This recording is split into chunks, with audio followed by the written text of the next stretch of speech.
Assalamualaikum warahmatullahi wabarakatuh. Bismillahirrahmanirrahim. Alhamdulillahirabbil alamin wa bihi nasta'in wa ala umurid dunya waddin.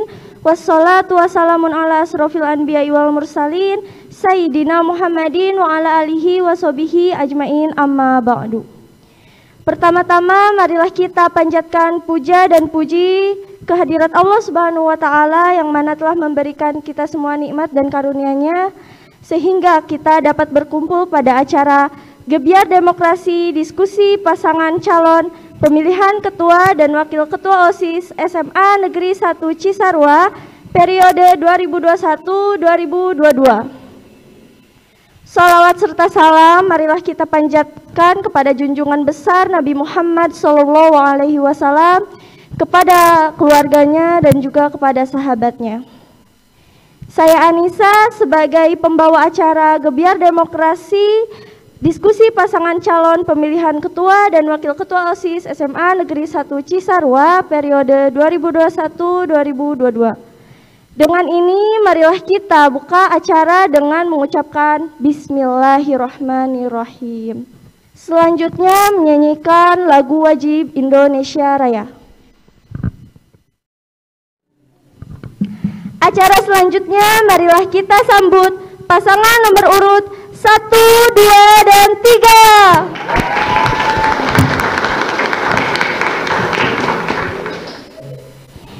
Pengarahan selanjutnya akan saya serahkan kepada moderator.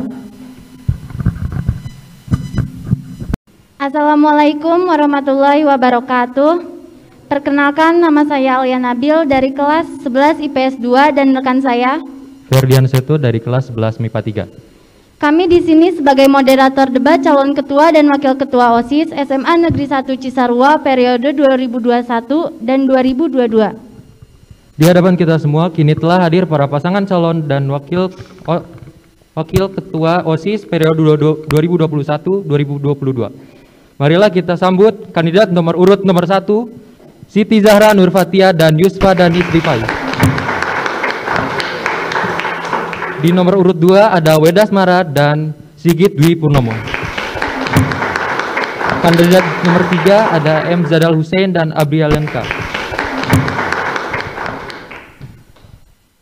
Sebelumnya saya akan membacakan susunan acara diskusi pasangan calon ketua dan wakil ketua OSIS periode 2021 dan 2022. Untuk segmen 1 yaitu pemaparan visi misi, untuk segmen 2 yaitu 1. Setiap calon mengambil sebuah gulungan kertas untuk menentukan tema argumen yang akan disampaikan. 2. Pemaparan argumen dari setiap calon. 3. Tanggapan atas argumen yang disampaikan dari pasangan calon lain. 3.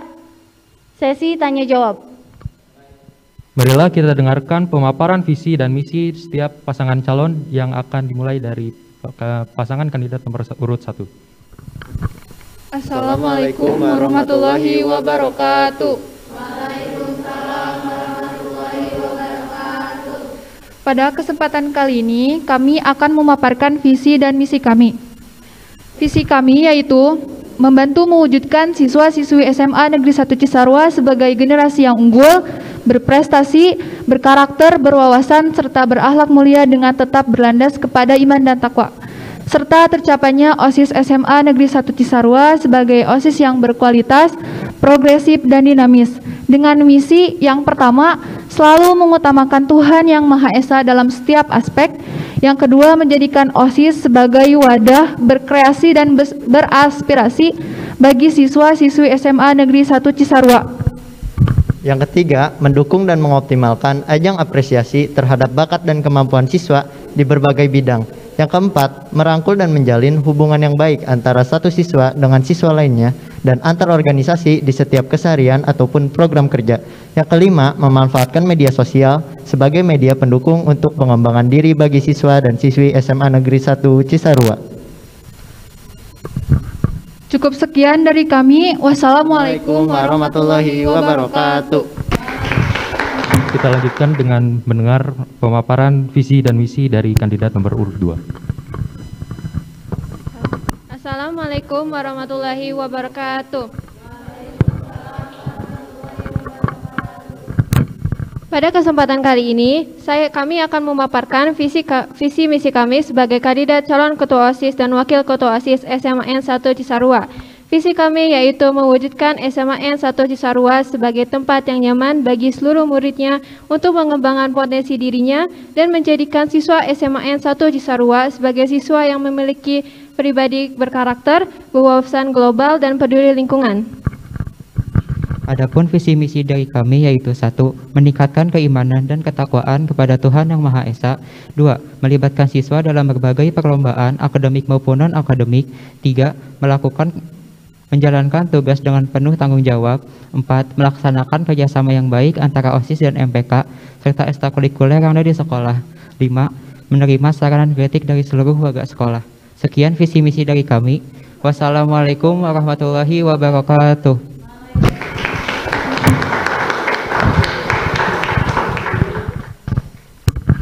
Selanjutnya pemaparan visi misi dari nomor urut paslon nomor 3. Assalamualaikum warahmatullahi wabarakatuh.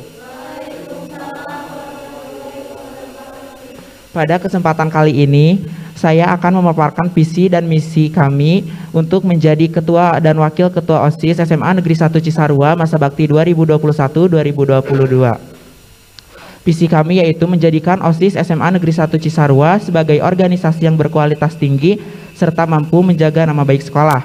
Adapun misi untuk mencapai visi kami yaitu: yang pertama, meningkatkan keimanan dan ketakwaan kepada Tuhan Yang Maha Esa. Yang kedua, menumbuhkan rasa kedisiplinan kepada semua siswa. Yang ketiga, meningkatkan kesadaran siswa tentang kerapihan dan kebersihan di lingkungan sekolah. Yang keempat, menjadikan OSIS sebagai jembatan antara siswa dengan pihak sekolah, serta melanjutkan program kerja OSIS terutama yang belum sempat terrealisasikan oleh angkatan sebelumnya. Sekian pemaparan visi dan misi dari kami. Terima kasih. Wassalamualaikum warahmatullahi wabarakatuh.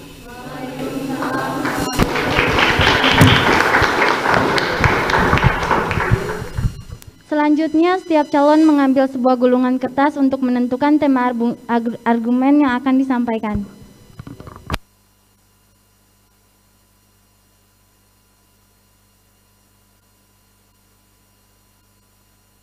Yang mendapatkan mosi pertama, silakan menyampaikan argumennya. Assalamualaikum warahmatullahi wabarakatuh. Pada kali ini saya akan memberikan argumen saya tentang mosi yang pertama, yaitu membangun jiwa kepemimpinan generasi muda yang berkarakter dan berbudi pekerti luhur di era yang penuh tantangan. Dengan menerapkan budaya kultur sekolah yang kondusif, yaitu berupa penerapan pembiasaan dan pembudidayaan nilai-nilai luhur seperti kejujuran, disiplin, menghargai perbedaan, toleransi, dan berorientasi pada mutu budaya sekolah ini. Selain akan menjadi identitas, juga akan menjadi sumber inspirasi, nilai yang membimbing untuk mengarahkan seluruh komunitas sekolah agar secara keseluruhan menjadi pribadi yang berkarakter baik, bahkan menjadi great person atau orang yang unggul. Sekian argumen dari mosi yang pertama dari saya. Terima kasih. Silakan untuk setiap kandidat lain memberikan tanggapannya masing-masing. Assalamualaikum warahmatullahi wabarakatuh. Saya dari paslon nomor 2 ingin memberikan sanggahan kepada paslon nomor 3. Tadi kan mosinya itu membangun jiwa kepemimpinan di generasi muda yang berkarakter dan berbudi pekerti luhur di era yang penuh tantangan ini. Tetapi tadi argumennya tidak ada tantangan sama sekali. Jadi saya ingin menanyakan tantangan apa dari argumen kalian di mosi kali ini. Terima kasih. Sebelumnya terima kasih kepada paslon nomor 2 yang telah memberikan pertanyaan terhadap argumen yang kami sampaikan. Tadi dari pasangan paslon nomor 2 menyampaikan tantangan apa yang dimaksud dalam argumen yang saya sampaikan. Karena kita berada di era 4.0 ini, pastinya sangat banyak sekali tantangan. Contohnya, bagi siswa yang tidak sama sekali mengikuti organisasi, pastinya tidak sama sekali memiliki jiwa kepemimpinan. Jikalaupun mereka mempunyai jiwa kepemimpinan, pasti tidak akan sama dengan yang mengikuti organisasi. Jadi tantangan menurut saya di sini, karena di zaman sekarang ini kan banyak sekali pergaulan. Nah, tantangan sekarang ini kita harus pintar-pintar untuk memilih teman dan memilih pergaulan mana yang baik dan mana yang tidak. Karena tantangan di zaman sekarang itu kembali lagi pada diri kita sendiri. Terima kasih. Dipersilakan untuk kandidat lain untuk menanggapi argumen dari pasangan calon nomor urut 3.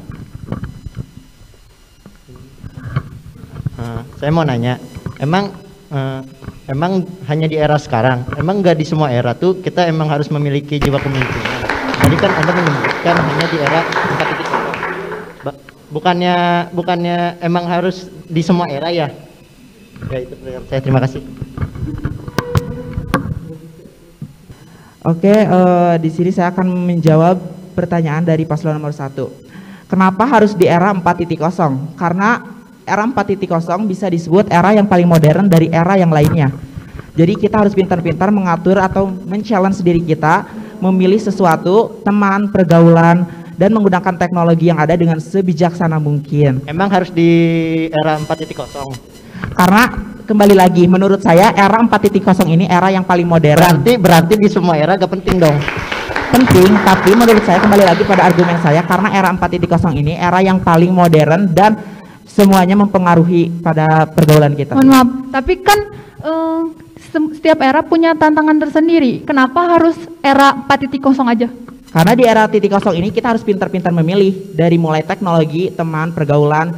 Karena setiap era memiliki pergaulan yang berbeda-beda. Namun pada era 4.0 ini pergaulan lebih ke luas, pengetahuan mereka lebih luas, dan cara menggunakan teknologi yang lebih canggih juga berbeda-beda gitu. Berarti intinya hanya di era ini saja. Berarti di era yang lain tidak penting. Kembali lagi saya tegaskan, di era lain juga penting, namun pada era 4.0 ini sangat penting karena teknologi lebih berkembang dan perkembangan zaman pun semakin mengikuti. Oh, oke.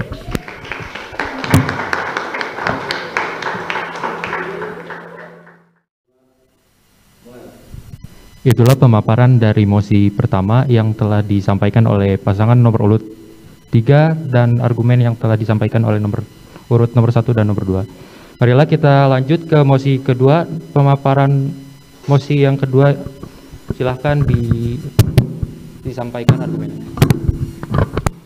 Baik, terima kasih kepada moderator karena telah memberi kesempatan kepada kami untuk menyampaikan argumen tentang mosi yang kedua, yaitu pentingnya literasi dan kecakapan dalam berbahasa.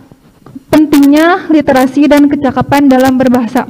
Tapi menurut kami, dalam berbahasa tidak hanya dengan literasi dan kecakapan saja yang diperlukan. Masih banyak yang diperlukan untuk berbahasa seperti diksi atau kalimat efektif. Itu saja yang dapat saya sampaikan. Kurang lebihnya, mohon maaf. Silakan untuk pasangan calon paslon lain untuk menanggapi mosi kedua. Sebelumnya izin bertanya kepada paslon 01. Tadi menurut Anda untuk era sekarang ini tidak perlu dengan cara berliterasi dan berbahasa yang baik.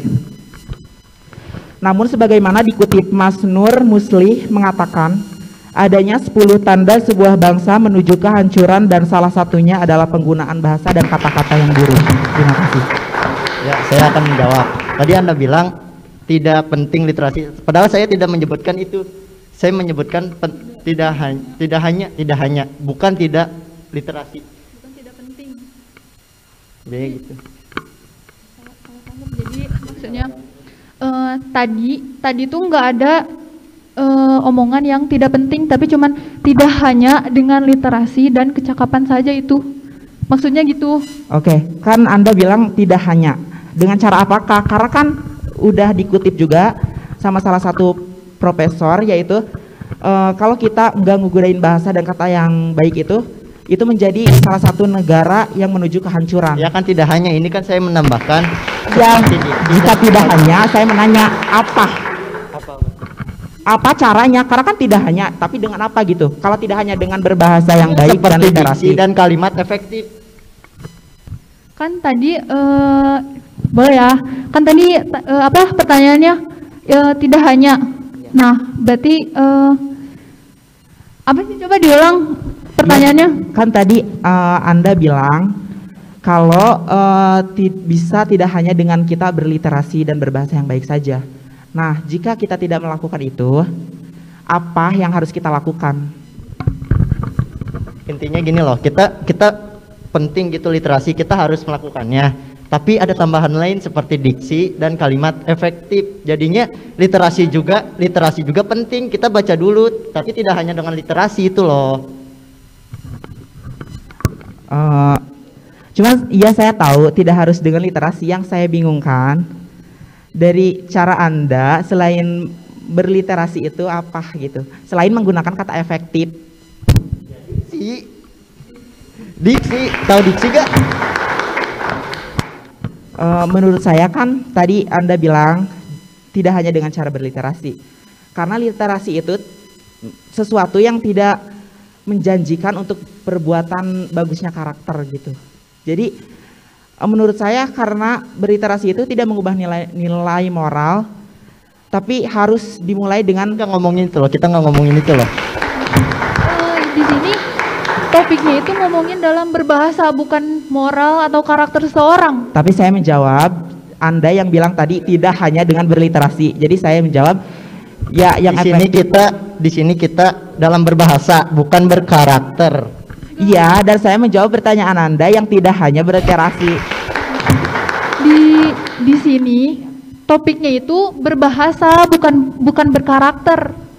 Saya tahu. Nah, cara saya menanggapi tidak harus berliterasi, karena menurut saya emang iya benar tidak harus berliterasi. Saya gak ngomong gitu loh. Saya gak ngomong gitu. Anda bilang kan tidak harus dengan cara literasi. Ya tidak hanya harus berliterasi. Literasi perlu, tapi kan ada tambahan lainnya seperti diksi dan kalimat efektif. Ya literasi kita harus tetap literasi. Cuman ada cara lain gitu selain literasi sama kecakapan seperti diksi atau kalimat efektif. Jadi gitu. Paham? Maaf, waktunya sudah habis. Dipersilahkan untuk argumen pasangan calon nomor urut 2 untuk menyampaikan argumennya. Terima kasih atas moderator yang telah memberi saya kesempatan untuk menjelaskan mosi pergaulan siswa mengurangi image sekolah. Pertama-tama saya akan menjelaskan dulu dari mosi ini, pergaulan siswa memengaruhi image sekolah. Image ini merupakan bahasa Inggris dan bahasa Indonesianya itu ada citra. Citra menurut Kamus Besar Bahasa Indonesia adalah gambaran yang dimiliki orang banyak mengenai pribadi, perusahaan, organisasi atau produk, atau juga kita artikan sebagai merupakan persepsi masyarakat terhadap sesuatu. Pergaulan siswa mengurangi image sekolah tentu saja. Siswa merupakan komponen penting yang ada di sekolah. Tanpa ada siswa tidak akan ada sekolah. Pergaulan siswa yang mengarah ke positif akan mengangkat citra sekolah tersebut. Dan jika pergaulan siswa yang mengarah ke negatif atau pergaulan yang menyimpang, itu akan menjatuhkan citra sekolah. Sekian argumen saya, terima kasih. Ya, saya akan bertanya. Emang mempengaruhi image sekolah doang? Iya, karena topik di sini cuma image sekolah doang, tidak melebar kemana-mana. Tidak berdampak bagi dirinya sendiri. Apa? Tidak berdampak bagi dirinya sendiri. Dirinya sendiri. Kan di sini topik yang dibahas cuma image sekolah, tidak melebar kemana-mana. Tapi kan di sini masuknya pergaulan siswa. Namanya pergaulan itu kan artinya luas ya. Berarti apa sih maksudnya pergaulan itu memiliki pengaruh yang sangat besar kan? Yang namanya pergaulan itu artinya luas kan? Nah, kenapa cuma mempengaruhi image sekolah? Padahal kan pergaulan itu kan luas seperti yang tadi saya bilang, berarti mempengaruhi dirinya sendiri juga dong, mempengaruhi keluarganya juga, mempengaruhi image teman-temannya juga. Oke. Pergaulan siswa katanya luas. Iya, emang luas. Tetapi di sini mosinya saya tegaskan kembali, lingkup mosi ini adalah image sekolah, tidak melebar kemana-mana. Saya harap Anda mengerti itu. Silakan untuk pasangan calon nomor urut 3 menyiapkan argumennya atas pendapat dari pasangan calon nomor urut 2. Mungkin sebelumnya saya tidak menyiapkan argumen apa-apa, cuman menyambung dari pertanyaan paslon nomor 1. Pergaulan memang luas dan tema mosinya memang pergaulan siswa mempengaruhi image sekolah. Namun pada satu contoh saja, apakah yang ditanyakan? Misalkan kita salah pergaulan, memang dia sekolah di mana? Emang hanya sekolah yang ditanyakan, gitu. Oke.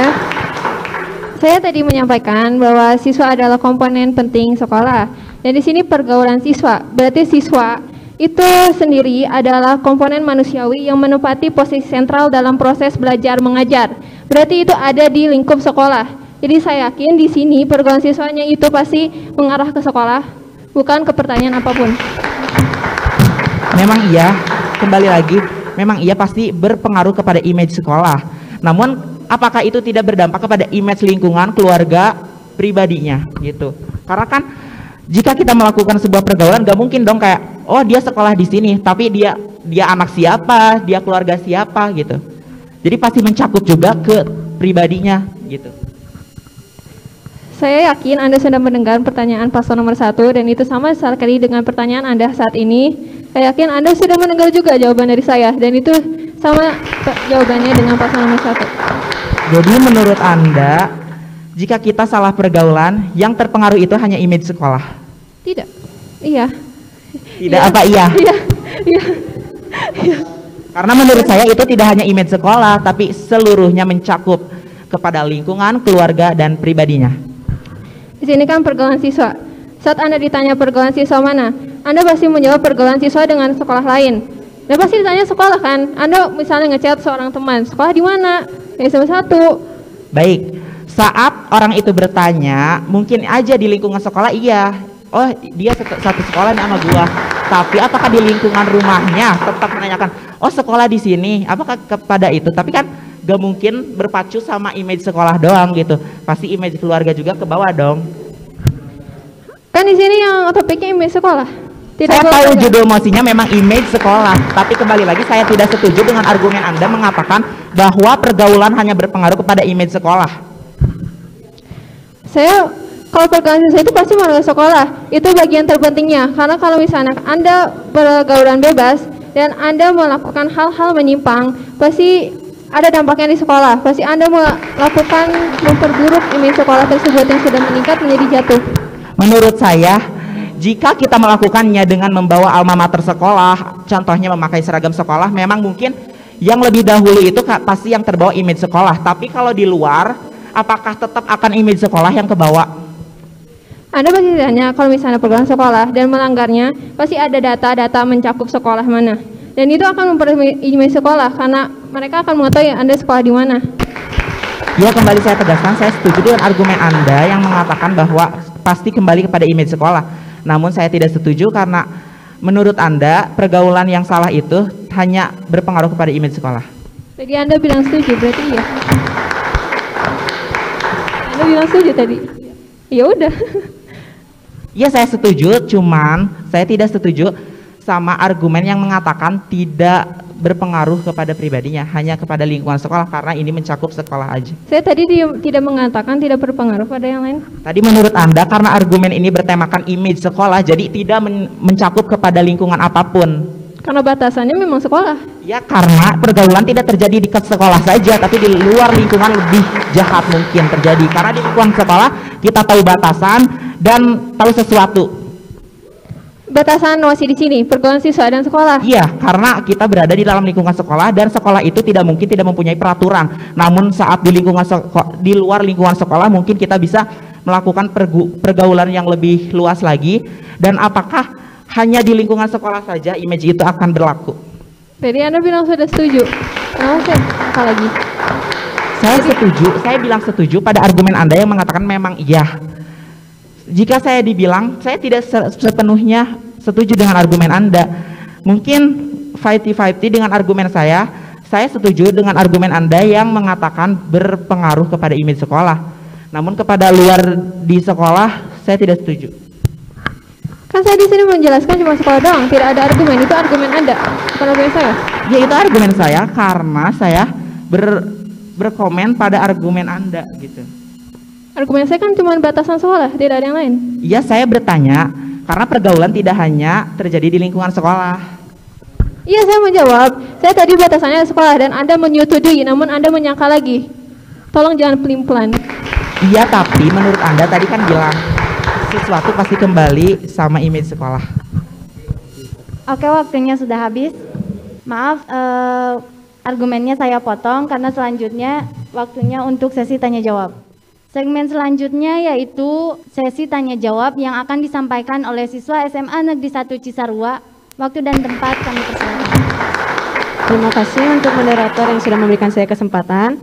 Saya ingin bertanya, kenapa atau alasannya mengapa perilaku siswa mempengaruhi image sekolah? Apakah perilaku seperti guru, staf, atau bahkan alumni tidak ikut berpengaruh pada image sekolah? Silakan dijawab. Silakan untuk pasangan calon nomor urut 2 untuk menjawab pertanyaan dari perwakilan siswa. Tapi jika ada pasangan calon dari yang lain untuk menjawabnya, silakan. Baik, terima kasih atas pertanyaannya. Bisa diulangi lagi pertanyaannya? Mengapa perilaku siswa mempengaruhi image sekolah? Kenapa alasannya gitu? Apakah perilaku seperti guru, staf, atau bahkan alumni tidak ikut berpengaruh pada image sekolah? Terima kasih.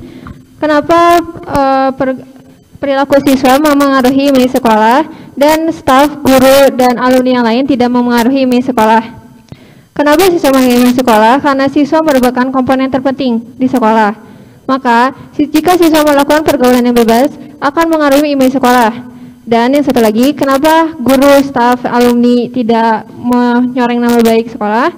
Karena alumni bukan lagi komponen utama dari sekolah. Lalu guru dan staf yang lainnya, mereka pasti mempunyai batasan tersendiri atas apa yang akan dibuatnya.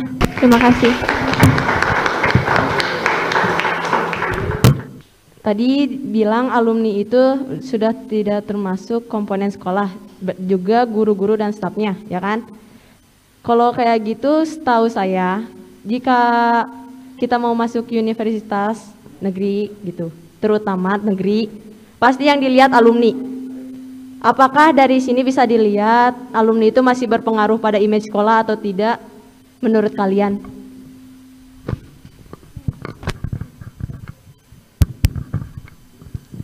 Jadi alumni kan udah untuk di universitas kan diperlihatkan lagi nama sekolah.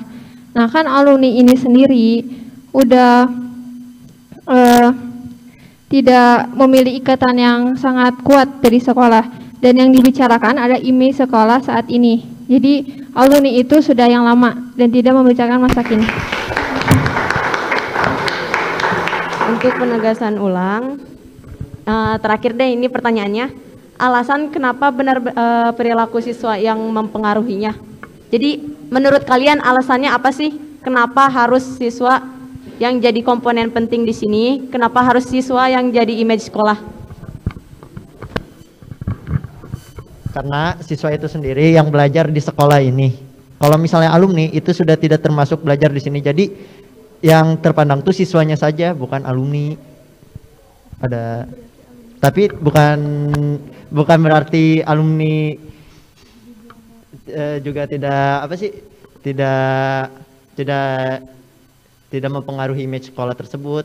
Pasti mempengaruhi, tapi tidak terlihat siswanya. Pasti siswanya yang paling terlihat di image sekolah gitu. Kalau begitu gimana dengan pengajarnya, dengan guru?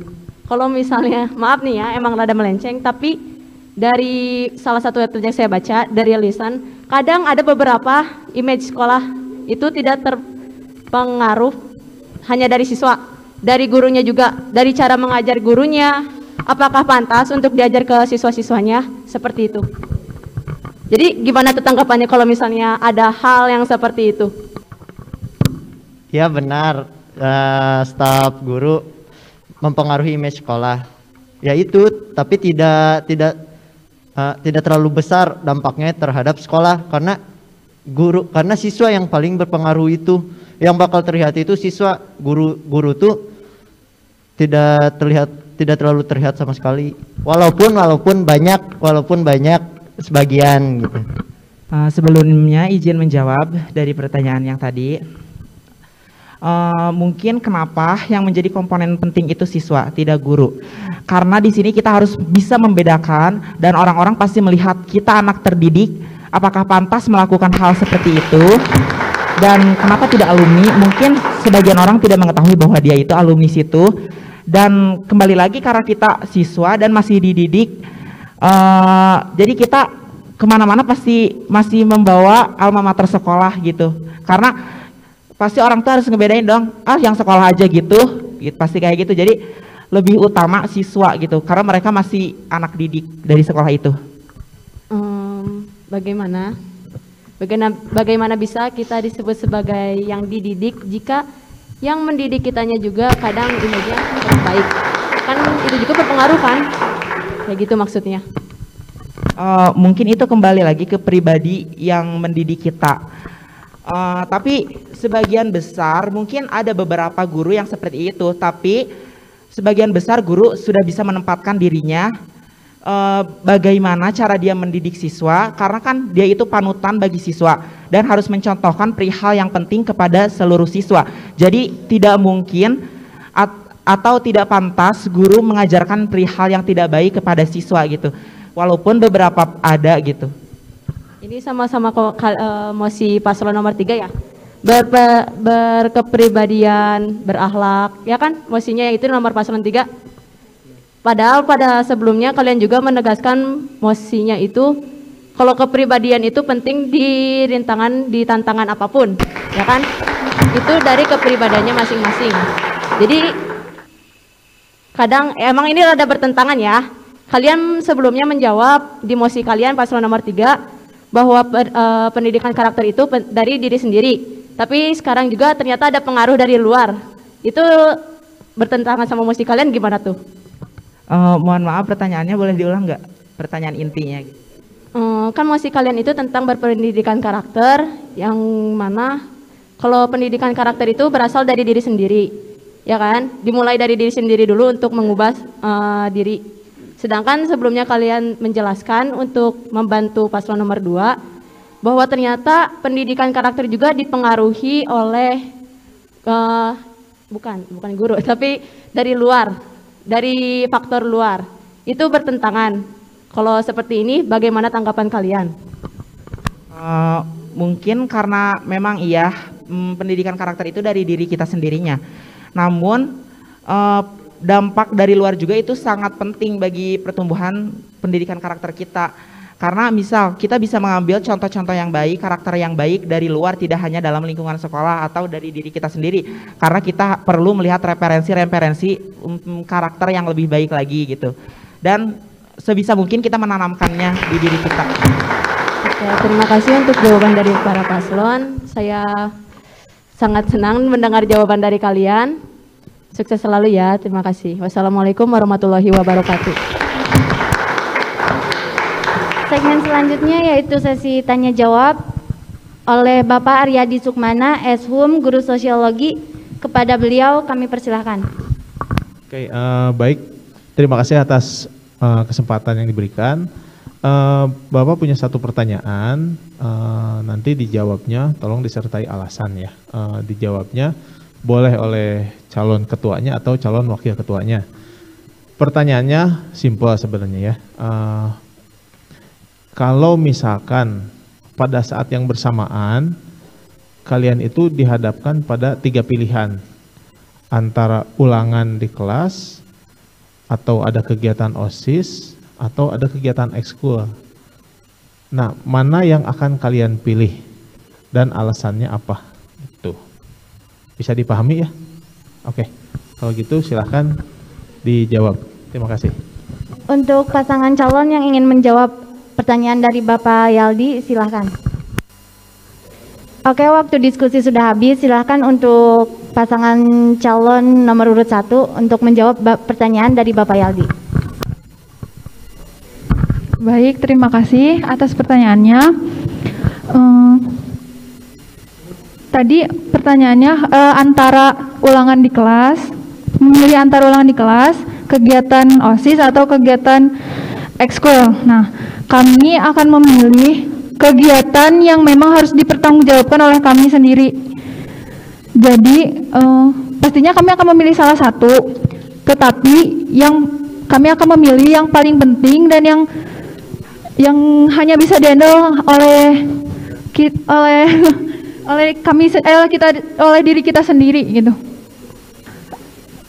Yang pastinya saya akan jika saya menjadi ketua OSIS, saya akan memilih kegiatan OSIS. Baik, waktu menjawab sudah habis. Silakan untuk pasangan calon lain untuk menjawab pertanyaan dari Bapak Yaldi. Baik, saya akan menjawab pertanyaan dari Bapak. Tentu saja saya akan memilih ulangan karena siswa mempunyai kewajiban dalam belajar dan ulangan merupakan salah satu kegiatan dalam pembelajaran. Terima kasih.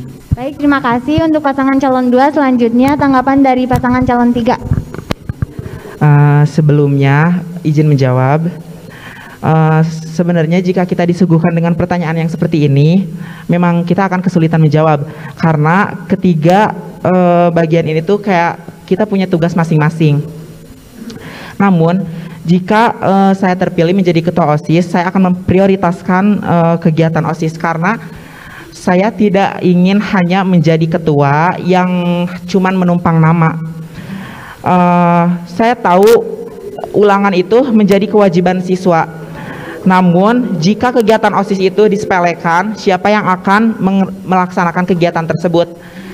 Dan biasanya kita tidak akan mungkin sembarangan membuat program kerja OSIS atau kegiatan OSIS apapun tanpa pengetahuan sekolah.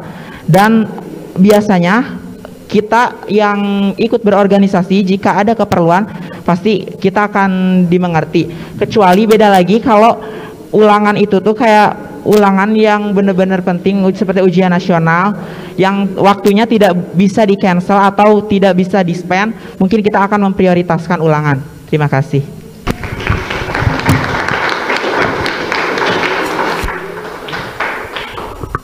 Terima kasih atas tanggapan pasangan calon 3. Mungkin dari Bapak Yaldi ada sanggahan lain atas tanggapan-tanggapannya. Oke, terima kasih ya atas jawabannya. Yang Bapak lihat sebetulnya argumentasinya ya. Jadi kalian nanti memilih apapun, betul tadi kata paslon nomor 3, pertanyaannya sulit ya. Tapi kita akan lebih mudah menjawabnya ketika memang di kondisi realnya terjadi dan kita akan sangat mudah memilihnya. Karena nanti tergantung kontekstualnya gitu ya. Oh, suasana kayak gini, oh ulangannya misalkan pelajaran A gitu ya. Oh, ini mah kayaknya kita bisa dispen atau kita bisa minta ulangan susulan atau sebagainya. Kondisinya seperti itu. Atau mungkin beda lagi, misalkan ulangannya hanya saat itu saja, ya mungkin nanti akan memilih ulangan. Nah, yang penting adalah argumentasinya. Argumentasinya tadi udah bagus-bagus ya, artinya Bapak tidak menyalahkan gini, ada yang milih ulangan, ada yang milih OSIS, ada yang milih ekskul. Oh, yang betul adalah pilih yang mana gitu ya. Itu kan tergantung dari kondisinya. Yang penting tadi ketika kita memilih sesuatu, kita punya argumentasi dan alasannya. Karena hidup itu kan selalu pilihan ya. Ketika nanti kalian dihadapkan pada pilihan dan harus memilih, pilih salah satu tapi harus didasarkan pada argumentasi yang baik begitu. Oke, itu aja dari Bapak ya. Terima kasih atas jawabannya, semuanya baik. Saya kembalikan ke moderator. Terima kasih. Assalamualaikum warahmatullahi wabarakatuh. Baik, terima kasih atas pertanyaan dari Bapak Yaldi. Selanjutnya ada segmen pertanyaan dari Bapak Faisal. Kepada beliau kami persilahkan. Assalamualaikum warahmatullahi wabarakatuh.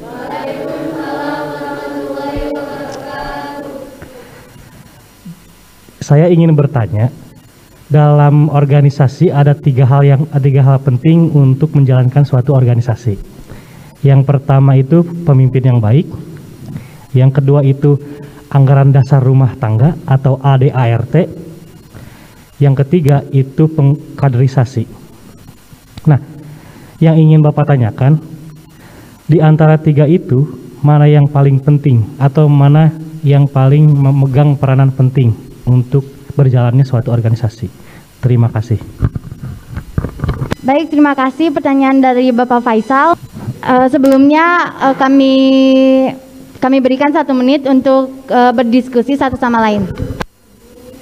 Baik, waktu berdiskusi sudah habis. Silakan selanjutnya pernyataan dari setiap kandidat dimulai dari pasangan calon nomor urut 3.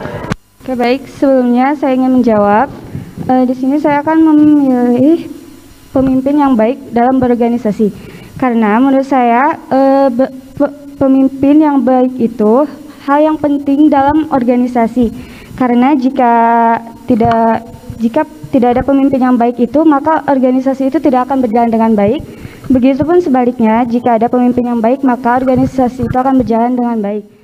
Nambahin aja sedikit, karena kan kalau sebuah organisasi dipimpin oleh pemimpin yang baik, pasti organisasi itu akan terbawa baik juga. Berbeda dengan kalau sebuah organisasi dipimpin oleh pemimpin yang tidak baik, pemimpinnya saja sudah tidak baik, bagaimana organisasi yang dipimpinnya gitu. Baiklah, terima kasih untuk pasangan calon nomor 3. Mari kita lanjutkan untuk pasangan calon nomor urut 2 untuk menyampaikan argumentasinya. Saya akan menjawab dari pertanyaan dari Bapak Faisal. 3 hal penting yang harus dipilih, saya pilih pemimpin. Karena pemimpin itu sebagai kepala di antara bagian tubuh lainnya, tetapi yang lainnya tidak kalah penting. Karena pemimpin tanpa koordinasi akan menghasilkan organisasi yang tidak bagus, tidak lancar, dan akan berakhir tidak ada tujuan yang jelas. Dan koordinasi tanpa pemimpin pun tidak baik, karena bagai tadi, tubuh tanpa kepala, anggaran pun sama pentingnya, karena setiap program pasti memerlukan anggaran untuk terjalannya program dengan baik. Terima kasih. Terima kasih untuk pasangan nomor urut 2. Silahkan pasangan nomor urut 1 untuk menyampaikan pendapatnya. Menurut kami akan memilih pemimpin yang baik. Karena setelah adanya pemimpin yang baik, maka tersusunlah ada ART dan kaderisasi yang tertata. Cukup sekian, terima kasih. Baik, terima kasih atas setiap pernyataannya. Mungkin dari Bapak Faisal sendiri ada sanggahan lain? Yang Bapak simpulkan berarti ketiganya memilih pemimpin yang baik, betul tidak? Oke. Bila ada pemimpin yang baik, tetapi aturannya tidak baik, itu akan jadi seperti apa? Atau bila ada pemimpin yang baik, tapi kaderisasi atau orang-orang yang dipimpinnya tidak baik, selalu melawan, itu akan seperti apa? Bisa menjelaskan dari keseluruhan ya, karena seluruhnya memilih pemimpin yang baik gitu. Baik, silakan jika ada yang mau menjawab pertanyaan dari Bapak Faisal. Silakan untuk pasangan calon untuk menanggapi. Sebelumnya izin menjawab, kenapa kita memilih pemimpin yang baik terlebih dahulu atau komponen yang paling utama? Karena pada organisasi biasanya pemimpin yang disebut baik itu pasti yang bisa mengajak anggotanya ke jalan yang lebih baik lagi atau ke program yang lebih bagus lagi. Dan pemimpin yang baik itu pasti dong ya pemimpin yang berhasil juga mengajak anggotanya. Dipersilakan untuk pasangan calon lain untuk menyampaikan argumentasinya. Dipersilakan untuk nomor urut 2 untuk menyampaikan argumentasinya. Jika ada sebuah pemimpin dalam sebuah organisasi yang tidak baik, maka organisasi tersebut tidak akan berjalan dengan lancar karena tidak ada koordinasi antara anggota dan para pemimpinnya. Terima kasih. Baik, terima kasih. Mungkin bisa saya perjelas pertanyaan dari Bapak Faisal. Pertanyaannya itu, bagaimana jika bawahan yang si pemimpin itu lebih buruk gitu, apa yang akan dilakukan oleh si pemimpinnya? Karena si bawahannya mungkin kurang baik gitu. Baik, pemimpin, jika saya seorang pemimpin, saya akan mengajak mereka, kaderisasi saya, untuk berjalan di arah yang benar, mempengaruhi mereka untuk berlaku yang benar, tidak menyimpang lagi, dan akan mencontohkan yang baik karena perubahan sikap manusia itu didasari dengan mencontoh, bukan dengan teori. Maka saya akan mencontohkan teladan yang baik bagi mereka. Terima kasih. Baik, terima kasih. Mungkin ada tambahan lain dari pasangan calon nomor urut 1. Maka itu tugas pemimpinlah yang harus mengatur, dan tentu saja tidak akan disebut pemimpin yang baik jika ada ART dan kaderisasi atau anggotanya tidak beraturan. Cukup sekian. Baik, terima kasih. Mungkin dari Bapak Faisal ada sanggahan lain? Jika tidak ada pertanyaan lain, dipersilakan untuk Bapak Faisal untuk memberikan tanggapannya. Terima kasih kepada 3 pasangan calon ini yang sudah menjawab dan mempertahankan argumentasinya. Jadi Bapak melihat dari ketiga ini yang penting bukan pilihannya tadi kembali lagi, tetapi bagaimana argumentasi kalian mempertahankan dan mempertahankan pilihan kalian tersebut gitu. Itu yang terpenting, karena ketika di lapangan atau di masyarakat nanti dihadapkan pada masalah, apakah kalian akan mempertahankan pilihan kalian atau malah menjadi terpengaruhi oleh orang lain walaupun kalian benar, misalkan seperti itu. Terima kasih sekali lagi. Assalamualaikum warahmatullahi wabarakatuh.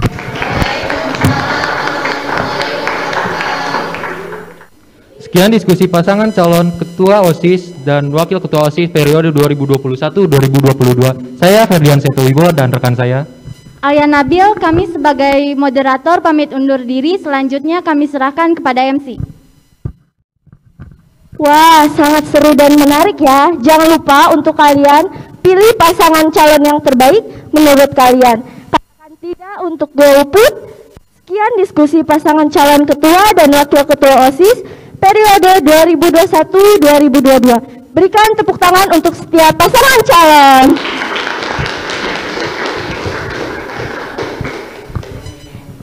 Saya Nisa Mahmuda sebagai pembawa acara hari ini. Terima kasih dan mohon maaf bila ada kesalahan. Terima kasih dan wassalamualaikum warahmatullahi wabarakatuh.